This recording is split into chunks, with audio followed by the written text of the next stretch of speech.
Halo semuanya, selamat datang di channel Auto Driver.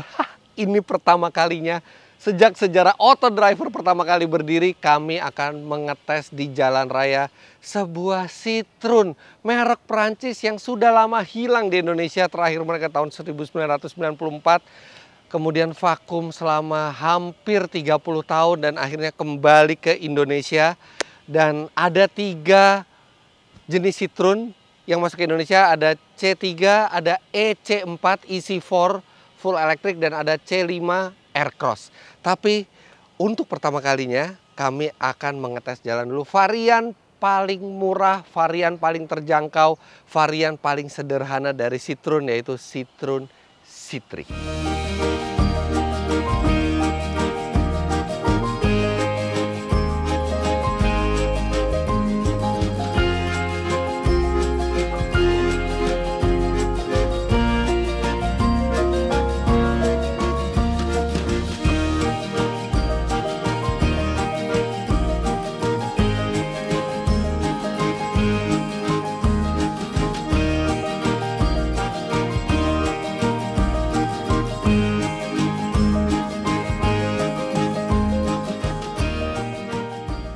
Citroen C3 ini adalah mobil yang unik karena dia walaupun bermerek Eropa yaitu Citroen, by the way bacanya sebenarnya yang benar Citroen, tapi untuk lebih mudah didengar dan lebih mudah diucapkan saya akan mengucapkan dengan Citroen. Jadi walaupun ini merek Eropa, tapi sebenarnya bukan untuk pasar Eropa. Mobil ini dirakit di India untuk pasar India, Asia, dan Amerika Selatan. Sehingga mobil ini tidak akan Anda temui ketika Anda jalan ke Eropa karena C3 yang di Eropa itu berbeda speknya dengan yang ada di Indonesia ini. Nah, walaupun bermerek Eropa, uniknya juga harga dari mobil ini juga sangat-sangat mengejutkan karena mobil ini dijual seharga 225 sampai 230 juta rupiah kalau Anda memilih yang two-tone seperti ini. Dan itu artinya harganya lebih murah sekitar 20 juta rupiah dibandingkan Toyota Race yang menjadi saingannya. Dan dia setara dengan Daihatsu Rocky. Dan itu artinya mobil ini memiliki harga yang kompetitif di antara pesaing-pesaing lainnya yang terutama itu dari Jepang dan dari Korea. Karena di kelas ini juga ada Kia Sonet. Nah sekarang kita akan lihat bagaimana impresi mobil ini ketika berjalan. Apakah layak menyandang nama Citroen yang legendaris itu. Dan di video kali ini kita akan bawa mobil ini dalam jangka yang panjang sehingga saya bisa menginformasikan kepada Anda bagaimana rasanya, performanya, kehematan bahan bakarnya, kelebihan dan kelemahannya. Tapi kalau untuk detail mobil ini secara menyeluruh itu kami sudah pernah membuatkan video first impressionnya. Anda bisa klik link di kanan atas ini dan pada saat itu Adit yang mereview mobil ini secara detail. Tapi sekarang kita akan lihat highlight-highlightnya saja. Mobil ini masuk di kelas mini crossover ya, melawan Toyota Race, Daihatsu Rocky, kemudian ada Honda WRV dan ada Kia Sonet. Makanya bentuknya juga layak sebagai crossover dengan over fender di sini, panel hitam. Tapi mobil ini memiliki sejumlah keunikan karena seperti kita tahu Citroen itu adalah mobil yang unik. Bukan mobil biasa, bukan mobil yang dibeli hanya untuk berjalan dari satu tempat ke tempat lain, tapi mobil yang diciptakan untuk bisa dicintai oleh pemiliknya. Nah, di sini kita bisa lihat sejumlah desain detail yang menarik. Ini logo Citroen. Logo Citroen kan seperti gear kan dia. Logo Citroen tapi dia menyatu dengan grill. Jadi disatukan dengan grill dan langsung menyambung ke lampu. Biasanya pabrikan-pabrikan mobil itu logo itu dibuat eksklusif, terpisah dari apapun. Tapi ini Citroen memperlihatkan keluasan mereka dengan logo itu disambungkan ke grill. Seolah-olah grill ini bagian dari logonya juga. Dan itu memberikan kesan yang menarik. Kemudian kita bisa lihat garisnya satu ke samping dan satu ke bawah. Dan ini menimbulkan efek seperti huruf X ketika dinyalakan DRL-nya ini. Menimbulkan tampilan yang unik. Kemudian ini bumpernya juga unik. Dengan paduan antara warna hitam dan orange. kemudian bukan hanya di bagian depan, di bagian samping ini ada detail yang tidak perlu, ini murni hanya untuk estetika.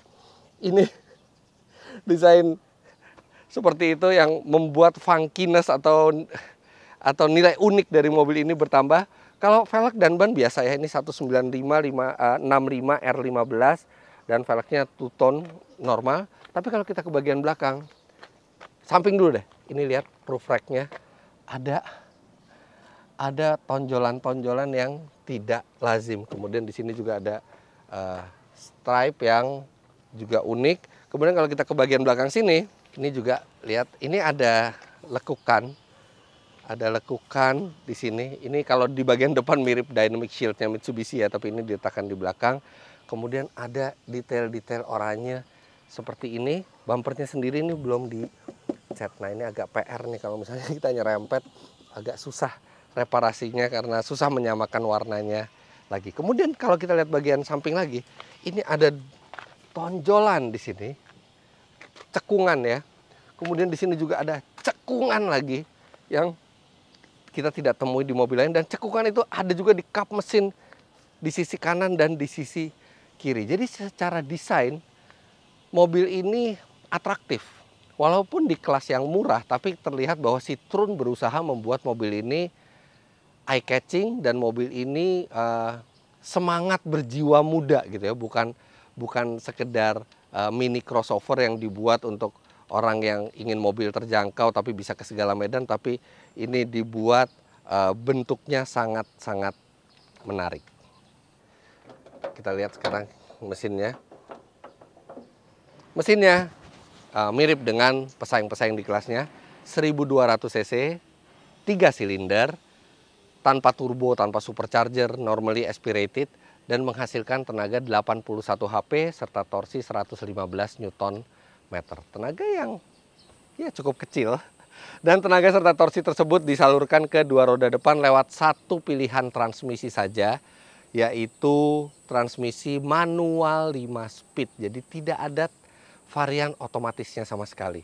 Kami juga bertanya ke Citroen kenapa hanya memasukkan manual, karena memang C3 ini tidak ada varian otomatisnya. Dan ketika Citroen itu mau kembali ke Indonesia, itu adalah langkah yang besar, dan kelihatannya salah satu persyaratannya dari Citroen adalah mereka juga jangan hanya mau menjual yang high-end-nya, tapi semua produk Citroen yang disiapkan untuk pasar Indonesia juga harus dijual, termasuk C3 yang bertransmisi manual ini. Oke, mungkin hanya ada manual itu kurang cocok untuk Anda yang lelah ketika misalnya melewati kemacetan atau Anda tinggal di kota besar gitu. Tapi ada juga sebagian dari kita yang memang menyukai transmisi manual, karena manual memiliki beberapa kelebihan. Satu, cenderung lebih awet, dalam pemakaian yang sangat panjang juga cenderung lebih mudah untuk dirawat, serta penyaluran tenaga itu tidak ada loss, dan jika dibawa dengan benar konsumsi bahan bakarnya juga akan lebih baik. Well, tapi ya itulah, tidak ada transmisi otomatis sama sekali, jadi kita akan coba nanti bagaimana rasa manual di mobil ini. Untuk bagasi, dia termasuk besar untuk kelasnya. Memang tidak panjang karena mobil ini juga tidak panjang, tapi dia dalam ke bawah sehingga Anda masih bisa muat satu koper besar pun ini masih bisa muat ke sini, atau beberapa koper medium. Dan kalau misalnya Anda kurang kapasitasnya, Anda bisa ratakan bangku belakang itu, tapi memang tidak bisa di split ya. Jadi benar-benar semua bangku itu direbahkan dan tidak terlalu rata, tapi minimal bagasinya ini memang dalam, dan dia dilengkapi dengan partisi yang menjaga privasi barang-barang Anda di dalam. Jadi ini bagasi yang sangat memadai. Dan satu lagi, ketika kita tutup, ini logo Citroennya tegas sekali, besar, dan ada tulisannya juga Citroen C3. Tapi yang cukup layak diapresiasi dari mobil ini adalah kelengkapan fiturnya. Kita bisa lihat dari bagian belakang dia sudah ada third brake lamp, kemudian dia tetap ada elemen pemanas, dan dia ada wiper, serta dia dilengkapi sensor parkir dan kamera parkir juga. Merek Eropa dengan harga sangat rendah, tapi masih bisa memberikan fitur yang cukup baik. Sekarang kita masuk ke dalam.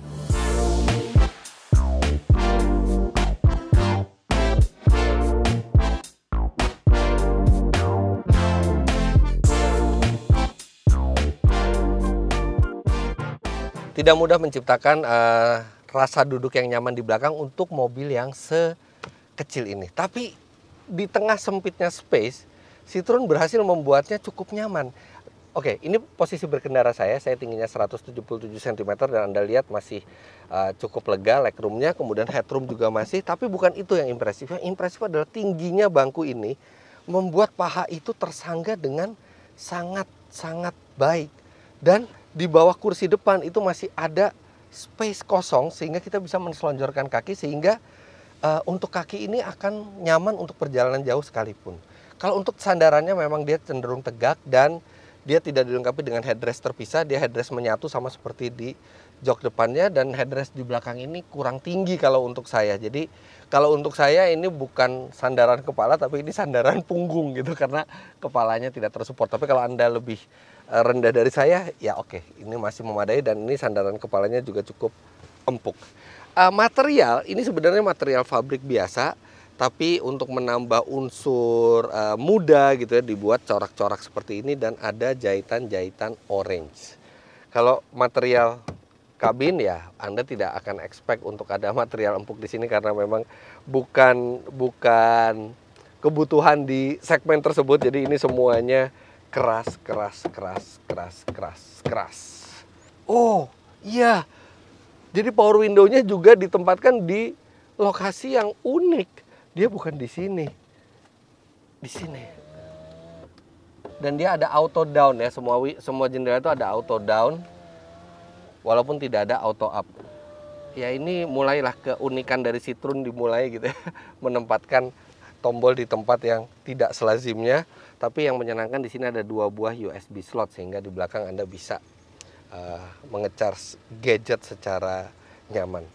Tapi tonjolan di tengah ini jadi masih cukup besar ya. Jadi kalau kita duduk di tengah, walaupun empuk ya, empuk cuman ya ini agak sedikit mengganggu tonjolannya. Oke, jadi cukup oke duduk di belakang sini. Utamanya karena paha yang tersangga dengan baik. Tapi sekarang kita langsung ke depan. C3 belum dilengkapi dengan keyless smart key, jadi masih menggunakan anak kunci biasa. Ya, tapi ini sudah dilengkapi dengan immobilizer. Tapi kita tetap harus memutar seperti normalnya mobil. Dan uniknya dia tidak perlu diinjek kopling untuk nyalain, bisa langsung nyala seperti ini. Nah, coba kalau kita masukin gigi, apakah dia loncat? Wah, iya. Jadi dia belum dilengkapi dengan pengaman di mana kita harus nginjek kopling ya kalau misalnya mau starter. Jadi kita harus pastikan benar-benar netral. Oke, begitu mesin dinyalakan itu ada getaran khas 3 silinder. Tidak terlalu mengganggu, tapi ada, jelas terasa ada. Dan kalau kita gas, getarannya hilang. Oke. AC ini dia panelnya normal, bukan digital sama sekali. Dan walaupun tidak terlihat modern, tapi minimal pengoperasiannya mudah. Kemudian dia dilengkapi juga dengan ini, pengatur arah AC serta ada heater. Kita cek heaternya. Oh iya bener, jadi pemanas. Dan ini walaupun dia nggak digital ya, banyak rival-rivalnya yang sudah digital AC-nya itu tidak ada fitur pemanas sama sekali. Tapi justru karena dia mekanikal, dia dengan mudahnya ketika kita putar itu ada katup yang akan mengalirkan udara yang sudah dilewatkan ke mesin. Jadi panas mesin itu bisa disalurkan ke sini ya. Bukan udara dari mesin, cuma panasnya saja.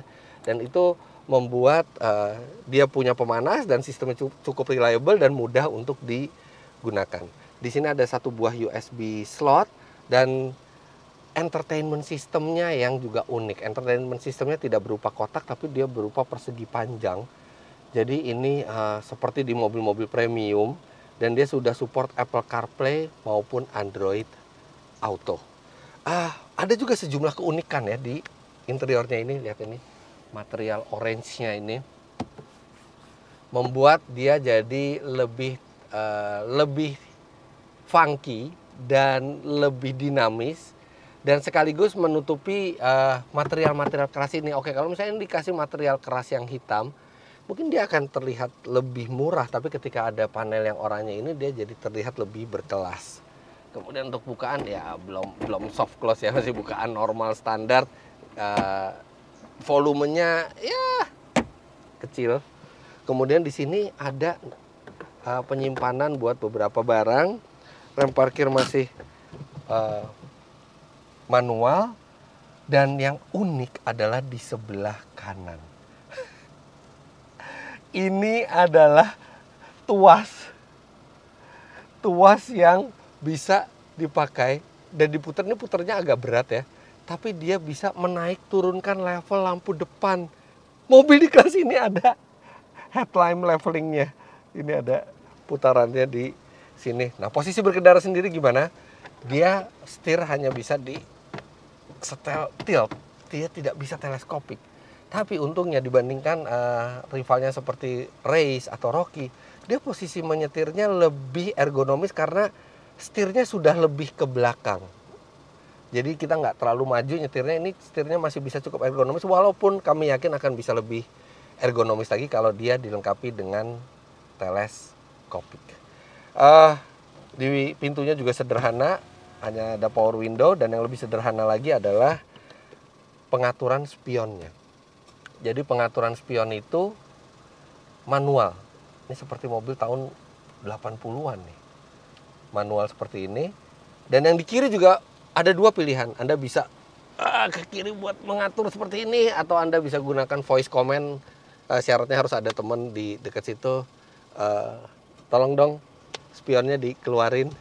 Tolong dong spionnya dikedalemin gitu ya. Jadi pakai perintah suara seperti itu. Oke. Instrumen digital, tapi digital yang sangat kecil. Dan tidak ada RPM. Jadi ini mobil manual, tapi nggak ada RPM-nya. Tapi kalau kita masukkan gigi, dia ada indikator gear, dan dia bisa memberitahu kita kapan kita harus shift up. Jadi sederhana sekali instrumennya. Oke, tidak perlu berlama-lama lagi, kita akan langsung jalan. Saya sudah penasaran sekali. Kita tahu Citroen adalah mobil yang selalu terkenal dengan kenyamanannya, tapi ini adalah tipe yang bukan dibuat di Prancis, tipe yang harganya paling murah. Gimana rasanya? Let's go. Ini adalah entry level dari Citroen, jadi jangan berharap ada kenyamanan premium. Meski begitu, karakter suspensinya masih cukup menyenangkan.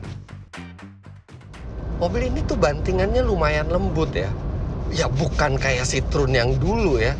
Tapi untuk di kelasnya ini termasuk bantingan yang lumayan lembut.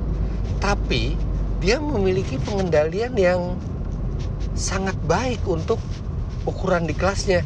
Jadi dia pengendaliannya tidak terlalu tajam, tapi juga tidak terlalu limbung, pas gitu.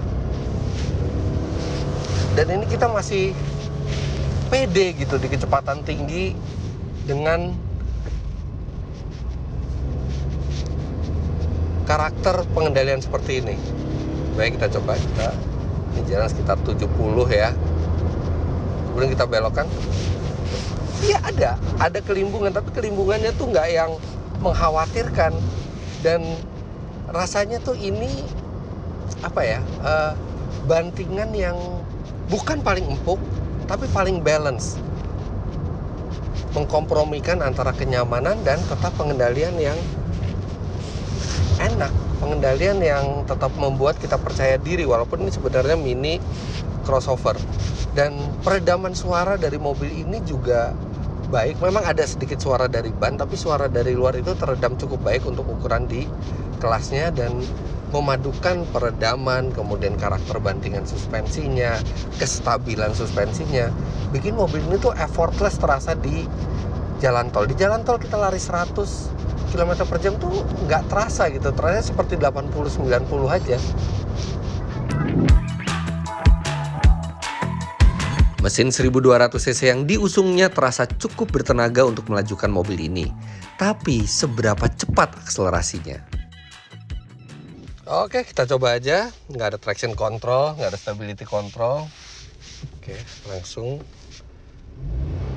Ya, dia ada ini lagi, ada rev limiter. Ada soft limiter. Jadi nggak bisa spin nih, mesti setengah kopling. Oke. Masih ada spin masuk gigi 2.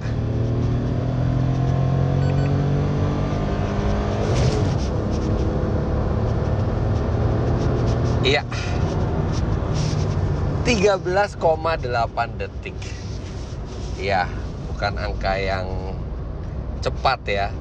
Tapi memang salah satu yang menghambat akselerasi mobil ini adalah soft limiternya. Jadi kita nggak bisa spin sama sekali. Jadi memang kalau buat drag race ini nggak cocok. Jadi ya hasilnya 13,8. Kalau misalnya kita bisa start yang benar tanpa soft limiter gitu ya, mungkin bisa di 13 kecil atau 12 gede.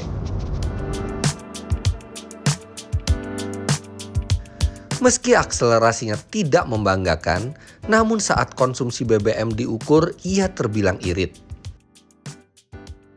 Di dalam kota dengan kecepatan rata-rata 22 km per jam, dan dibawa dengan benar ya, maksudnya RPM tidak terlalu tinggi, itu mobil ini bisa menghasilkan 13,2 km per liter. Sementara di rute tol dengan kecepatan rata-rata 90 km per jam, mobil ini bisa mencapai 22,1 km per liter. Jadi yes, hemat, sangat hemat mobil ini.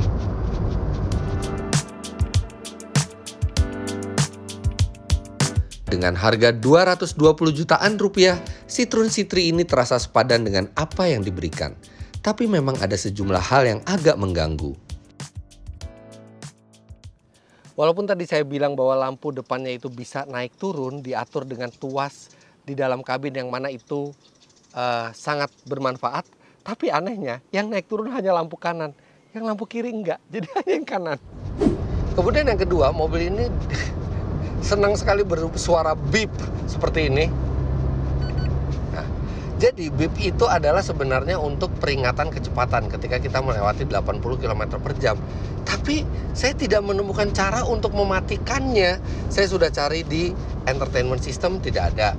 Saya cari di MID malah nggak ngerti cara nyetingnya gimana, tidak ada tombolnya sama sekali. Jadi sekarang setiap kali jalan dan menyentuh 80 km per jam, seperti itu. Terus kita agak pelan lagi, turun ke 70-an, ke 80 lagi. Ada bunyi itu terus. Dan bunyi itu tidak cuma pada saat kecepatan melewati 80, tapi entah kenapa setiap kali mobil itu lewat jalan yang rusak, atau misalnya kita kayak di jembatan tuh kita tiba-tiba naik atau tiba-tiba turun, jadi ada G-force yang cukup besar, dia bunyi juga. Gimana cara matiinnya saya nggak tahu. Kemudian hal yang mengganggu berikutnya, definitely tidak ada RPM itu tidak tidak ideal sama sekali. Jadi kita pakai feeling lagi deh seperti zaman dulu. Dan karena mobil ini cukup halus gitu ya, kadang-kadang kita nggak kerasa itu RPM-nya sudah tinggi. Dan bahkan tadi untuk tes akselerasi saya tuh harus mencari kecepatan maksimal di tiap gigi supaya saya tahu pindah giginya tuh kapan. Tapi kalau cuma buat pemakaian normal sih nggak apa-apa ya, pakai feeling aja seperti zaman dulu. Ban serep mobil biasanya ada beberapa pilihan. Yang pertama itu yang ukurannya sama dengan bannya, atau sekalian yang ukurannya kecil untuk temporary use, atau sama sekali tidak menggunakan ban serep dan menggunakan tire repair kit. Nah, di Citroen ini agak aneh karena dia ukurannya 18565 R15, yang mana artinya dia temporary use. Karena lebih kecil dari standarnya, tapi lebih kecilnya tuh tidak terlalu jauh gitu. Padahal kan sebenarnya kalau temporary use itu dipilih yang jauh lebih kecil supaya memudahkan kita lebih enteng untuk mengganti bannya. Nah kalau ini hanya beda 10 mm dibandingkan ban standarnya, jadi besarnya tuh hampir sama. Kenapa nggak sekalian yang sama aja gitu? Karena effort kita juga sama, dan ini udah kita capek, kita ganti ban, dia cuma temporary use juga. Jadi agak unik pemilihan ban serep di mobil ini. Lebih kecil, tapi hanya beda 10 mili. Di lain sisi, mobil ini juga punya sejumlah hal menyenangkan. Yang pertama, Anda nggak perlu bingung kalau mau meletakkan HP. Biasanya di mobil seperti ini kalau kita mau meletakkan HP itu di cup holders, tapi dia sudah menyediakan tempat sendiri untuk handphone di sini di atas, jadi tidak mengganggu cup holders dan Anda tetap bisa taruh minuman di sini. Mesin 3 silinder dengan torsi kecil dan transmisi manual biasanya itu mudah stall pada saat kita maju ketika kita melepas pedal kopling terlalu cepat. Nah, untuk meminimalkan hal tersebut terjadi, Citroen membuat sistem ketika kita menginjak kopling, Anda dengar itu, suara mesinnya naik. Jadi ketika kita menginjak kopling, dia secara otomatis menaikkan RPM. Sehingga membantu kita untuk lebih mudah berjalan.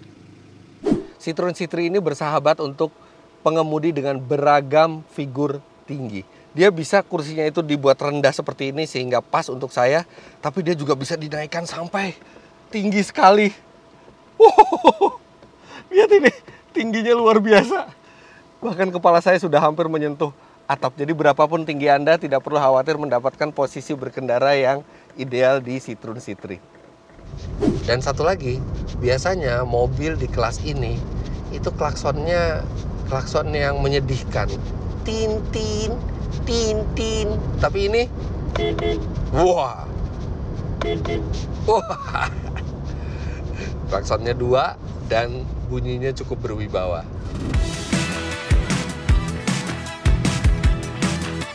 Secara umum, Citroen C3 ini adalah alternatif menarik di kelasnya. Ya, mobil ini stylish bentuknya, stylish luar dalam. Kemudian dia cukup nyaman dan ergonomis untuk digunakan. Konsumsi bahan bakarnya hemat, serta sudah dilengkapi dengan konektivitas terkini dan bentuk multimedia sistem yang keren. Tapi ya, tinggal pastikan saja Anda tidak bermasalah dengan transmisi manual karena tidak ada pilihan transmisi otomatis sama sekali. Ya, satu lagi, Citroen ini baru kembali ke Indonesia. Tentunya pasti ada skeptisme, ada keraguan apakah merek ini bisa bertahan lama di Indonesia. Untungnya Citroen itu di Indonesia dipegang oleh Indomobil Group, grup otomotif salah satu yang terbesar dan mempunyai reputasi cukup baik dalam mempertahankan merek yang mereka naungi. Jadi ya, kita doakan saja semoga Citroen di bawah Indomobil bisa bertahan dan semakin besar di Indonesia, karena produk-produk mendatang Citroen, terutama yang elektrifikasi, itu juga akan sangat menarik. Tapi tentunya harganya akan lebih mahal. Namun untuk harga 200 jutaan rupiah bisa memiliki sebuah Citroen baru, itu adalah satu hal yang cukup menggembirakan. Welcome back Citroen, ditunggu inovasi-inovasi teknologi.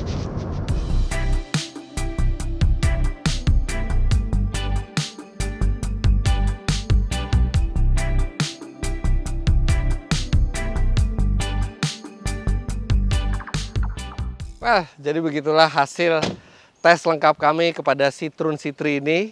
Nggak sabar rasanya nyoba Citroen yang kelas di atasnya, E-C4, C5 Aircross. Tapi itu nanti di video lainnya. Tapi untuk video kali ini sekian dulu. Terima kasih banyak Anda sudah menyaksikan. Jangan lupa Anda klik like bila menyukai video ini, komentar di bawah, dan subscribe ke channel Autodriver jika Anda belum. Main-main ke website kami di www.autodriver.com, serta download aplikasi kami Autodriver di Google Play Store. Terima kasih banyak Anda sudah menyaksikan. Sampai jumpa di video selanjutnya. Bye-bye.